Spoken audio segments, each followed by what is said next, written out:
If you look in the background here, it looks like the weather's fixing to come in. So, I'm not going to cook something that takes a long time because, guess what? Technically, it's already cooked. Look at this. A giant 1-inch ham steak.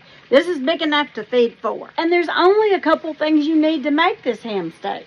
A little Sweet and Smoky by Big Green Egg. I'm going to give it a coat. Just a medium coat on both sides. And then we're going to grill it on my Mini Max. Now I've got my deflector in and my grate, and I've heated it up to 400. Now let's hit the grates. Love that sizzle.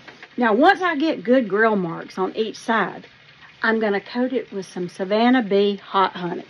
Now, you don't have to use hot honey. I just happen to like everything spicy. You can use any of the Savannah Bee honeys. I'm using the deflector because I want a little bit of char, but I want to make sure that that ham is heated through and through. I don't want to serve my husband cold dinner now. So we're going to give it about 5 minutes on this side, and then I'm going to flip it to the other side.